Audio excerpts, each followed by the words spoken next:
أعوذ بالله من الشيطان الرجيم. بسم الله الرحمن الرحيم. وإذا قرئ القرآن فاستمعوا له وأنصتوا لعلكم ترحمون. والذين إذا ذكروا بآيات ربهم لم يخروا عليها صما وعميانا.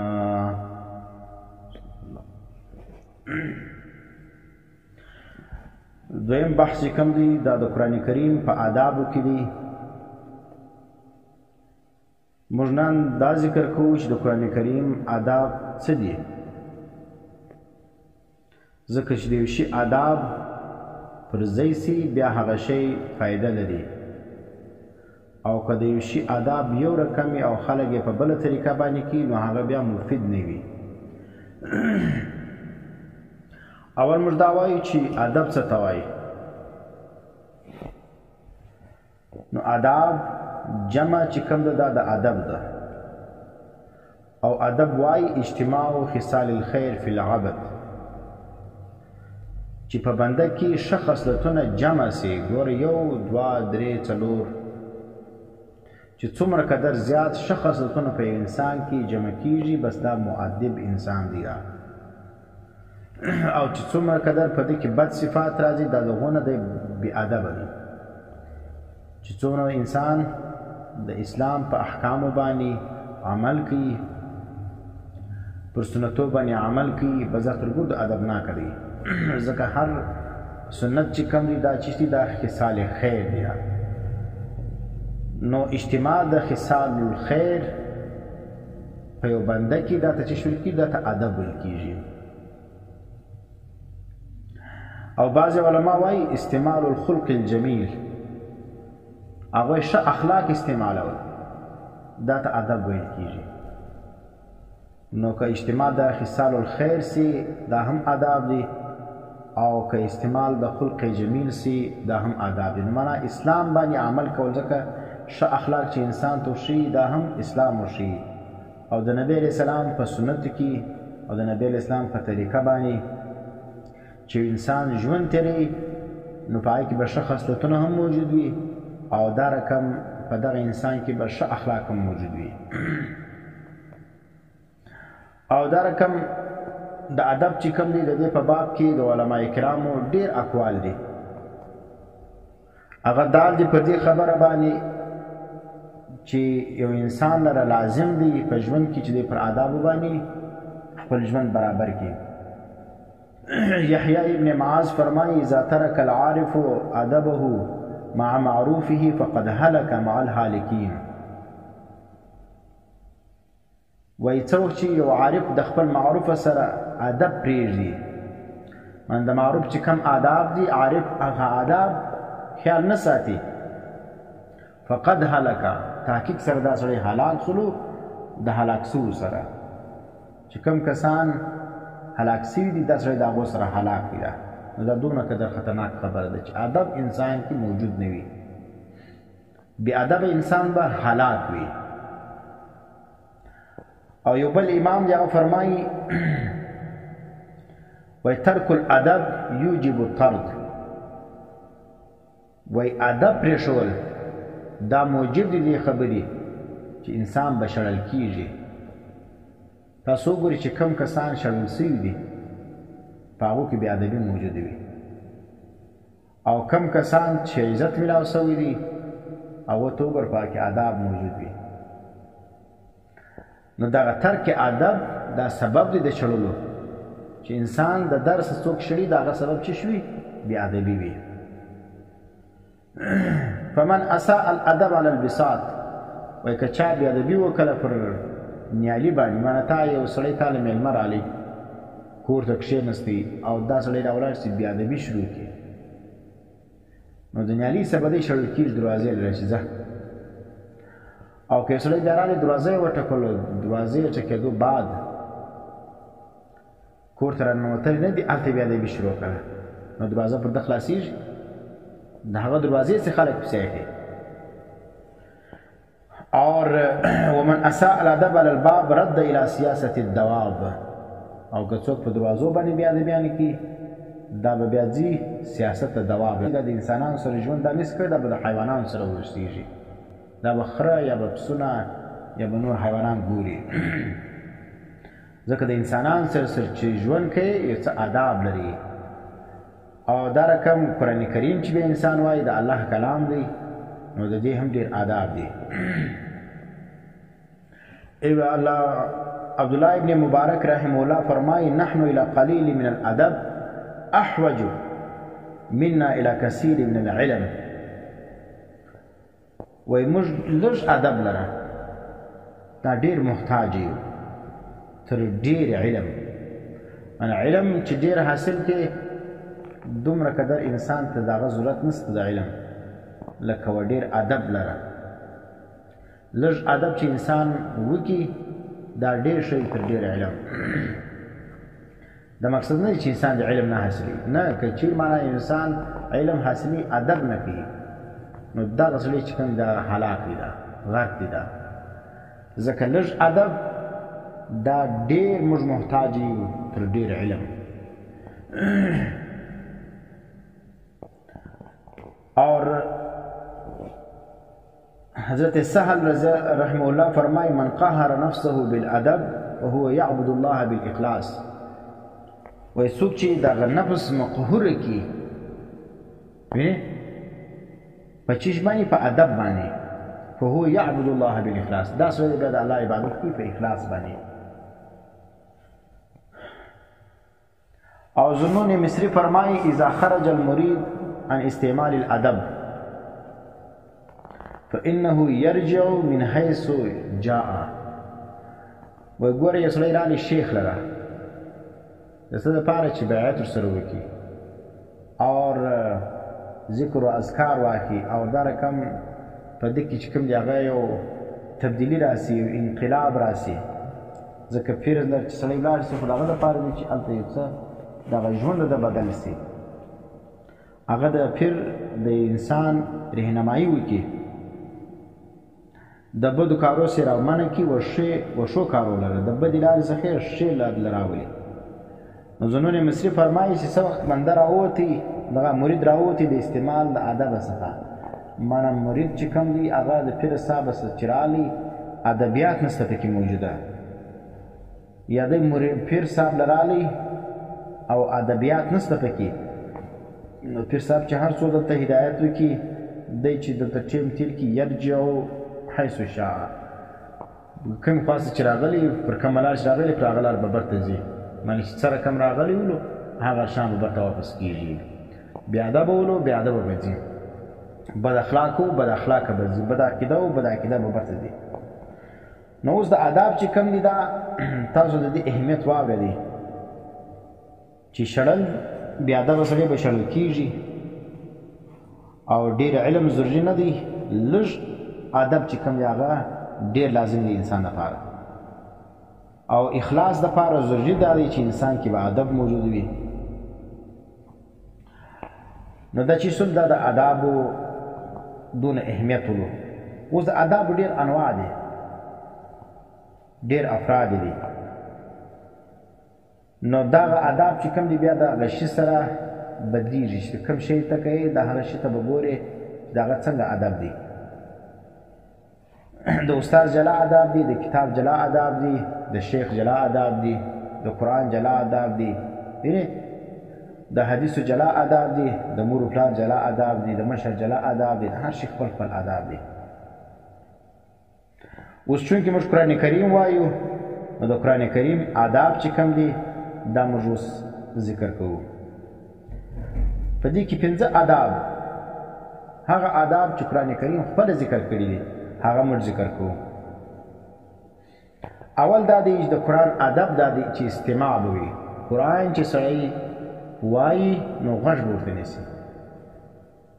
وینې یو سړی قرآن وایي، د قرآن تلاوت کېږي، د قرآن ترجمه کېږي، د قرآن کریم تفسیر کېږي، نو پر نور انسانانو باندې دا لازم دی چې غوږ دې ورته کښېږدي. لکه تاسو وګورئ سورې اعراف کې ذکر کوي وإذا قرئ القرآن فاستمعوا له وأنصتوا لعلكم ترحمون. څه ویل کېږي قرآن کریم فاستمعوا غوږ کښېږدوئ. استماع څه ته وایي؟ کس د سماع ته وایي. نو تاسو قرآن کریم لره غوږ کښېږدئ، غوږونه کښېږدئ، معنا واورئ. وانصتوا او چوپچاپ سئ. او بل دا د قرآن کریم چې ویل کېږي په دې کې به شور نه کوې، ګایېږې به نه، بازي به نه کوې او بالکل چپ به ناست دی. نو چې قرآن دی استماع دې وکړه او انصات دې وکړي. ګوره د قرآن دوه آداب دلته بیان شول، یو استماع ده غوږ شول، او بل چې کوم دی هغه چپ کېدل دي. نو بیا چې شلو دا به سبب سي د رحمت د الله. لعلکم ترحمون، دې دپاره چې په تاسو باندې رحم وسي. ګوره چې قرآن کې د استماع وکړه او انصات دې وکړي، دا سبب د دې سلو چې پر انسان باندې به الله خصوصي رحمتونه کوي. او دویم آداب د قرآن کریم هغه تفکر او تدبر دی. قرآن کریم کې انسان چې قرآن کریم زده کړي پکار دی چې بیا په هغه آیاتو کې او د هغه په تفسیر کې، د هغه په تشریح کې، د هغه په معانیو کې سوچ او فکر وکړي. او که قرآن زده کړی وي او سوچ او فکر نه پکې، نو دا چیز دی دا هم د قرآن بېادبي ده. نو پکار دی چې اول قرآن کریم سره الفاظ زده کړي، بیا معنا زده کړي، بیا تفسیر زده کړي. نو تفکر او تدبر دا چیز دی د قرآن کریم بل ادب دی. فرقان کې ذکر کوي الله پاک د خپل بندگانو صفت ذکر کوي، مدح بیانوي.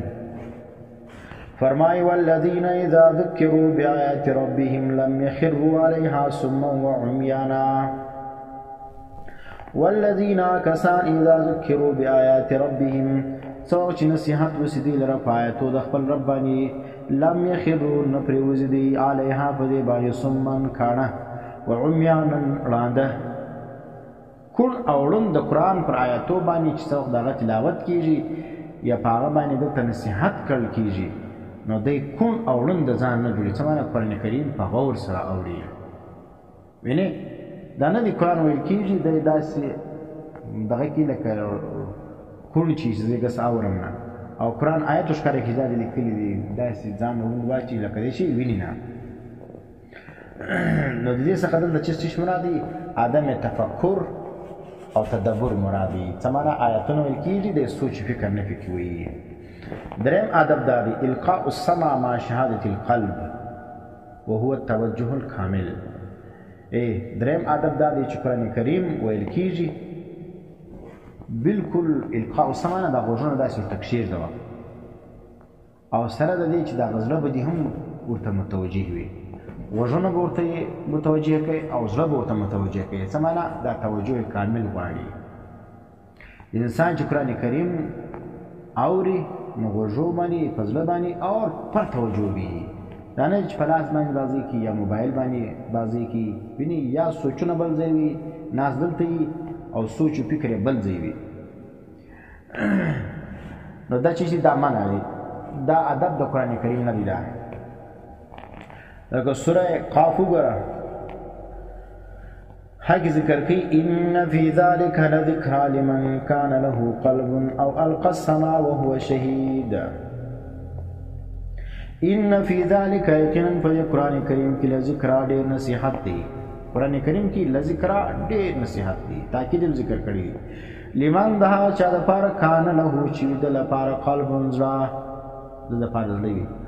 وسواله د زړه خر څوک لري؟ څه معنی؟ د فهم زړه لري. قرآن کریم ته چې ناست وي زړه د دې موجود وي. او القى السمع یا کښېږدي دا غوږونه وهو شهید د خپل هم حاضر وي. غوږونه کښېږدي او د خپل هم حاضر وي. څه معنی؟ غوږ کښېږدي په دا غوږ باندې دا قرآن واوري، وهو شهید او سوچ یې بله خواته نه وي، فکر یې بله خواته نه وي، په بل شي باندې بازۍ نه کوي، په بل شي باندې مشغوله نه وي. نو بیا دا چیز دی دا نصیحت به دی قبلوي بیا انشاءالله. دا د قرآن ادب دی. دا بیا به قرآن پر ده باندې اثر کوي. ځکه علامه زرکشي رحمه الله ذکر کوي البرهان کې وایي تکره قراءة القرآن بلا تدبر.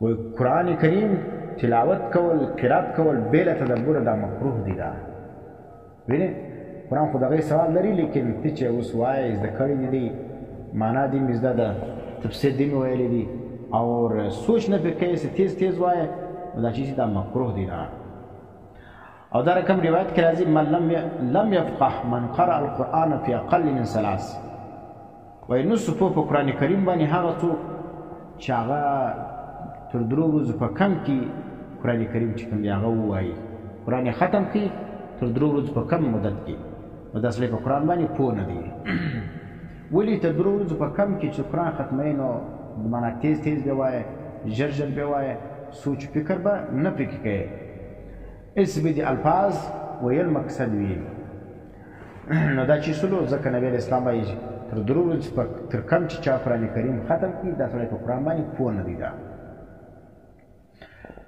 بل روایت کې راځي عبدالله بن مسعود فرمایي چې دته چا یو خبر ورکړي چې دا قوم قرآن کریم دا رقم وایي انا په شپه کې قرآن کریم ختم کړي نو عبدالله بن مسعود څه ورته ویل احزن کحز الشعر دا خو دا رقم حز وایي تیزوالي ته داسې تیز وایي لکه خلک چې شعر په تیزي باندې وایي او دا رقم په صفت د خوارجو کې نبی اسلام ذکر کړی دي یقرؤون القرآن لا یجاوز تراقیهم ولا حناجرهم و دا کسان چې دا خوارج قرآن کریم به وایي د دوی تر دستونو تر حلقو به تېرېږي نه منه صرف پر ژبه باندې به قرآن وي د هغه حقیقت زړه ته به تېرېږي نه ځکه زړونه د خوارجو زړونه به د لیوان وي منه په زړه باندې به سخت وي خوله باندې به نرم وي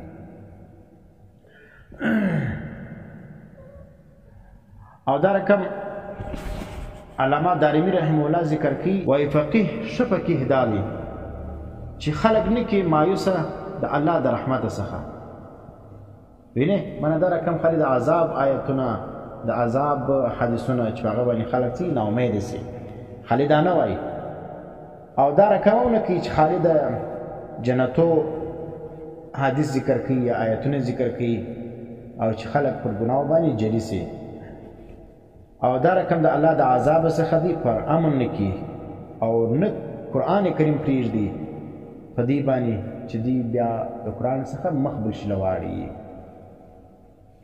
بیا ذکر کی چې لا خیر فی عبادت لا علم فيها هر عبادت چې انسان کوي پکاري چې دا علم حاصل کړي چې انسان عبادت کوي په کې علم نه موجوده په دا عبادت کې خیر نشته بیا شکار خودی معنا خیر ډیر نشته پکې ځکه دا عبادت آداب او دغه چې کومه طریقه ته نه معلومیږي بغیر علم او بیا ذکر کی ولا قرات لا تدبر فيها او دا رقم چې څوک قرات وایي او په هغه کې چې کوم دی هغه علم نه موجوده او تدبر نه موجوده په دا کې ډیر خیر نشته لږ ثواب شته د الفاظ ویل دي لیکن چې کوم اصل مقصد دی فهم د معانی او دغه تفسیر دی او په هغه باندې سر نه خلاصېږي یا سوچ نه پکې نو ځکه دا ډېر بیا خیر نسلو څلورم دا دی چې قرآن کریم به بغیر طهارت انسان لاس نه وړي سوره واقعه کې ذکر کی لا یمسه الا المطهرون نه بلا سوره دی قرآن لره المطهرون مگر څوک به پاک به خلق لاس دی قرآن پنځم ادب دا دی چې اجتناب د تکبر او د لواحق التکبر څخه وي چې کوم سړی قرآن کریم وایي پاکي به تکبر نه موجوده او دا رقم کوم شان چې د تکبر سره تعلق لري هغه شان به هم په دې کې نه موجوده ځکه که په چا کې تکبر موجود ولو یا هغه شان چې د تکبر سره تعلق لري هغه شی په انسان کې موجود دا هم د قرآن کریم د فهم څخه معنی جوړیږي سورہ اعراف کی ذکر کی اللہ پاک ساصرف عن آیاتی جدی زبوارهم مد آیتو سخا الذین کسان یتکبرون فی الارض چی تکبر کی پمزک کی بغیر الحق بغیر حق وینه من حق لانسان لدانه دی حاصل چی پمزک چی تکبر وکی نو چې دا کسان څوک تکبر کوي الله دا آیا کسان به د خپل آیتو څخه واړو قتاده فرمای امنعهم عن فهم الآیات د آیات کې ذکر کړي چې زه به دوی منع کړم د آیاتو د فهم څخه نو د قرآن کریم په آیاتو باندې به پوهېږي نه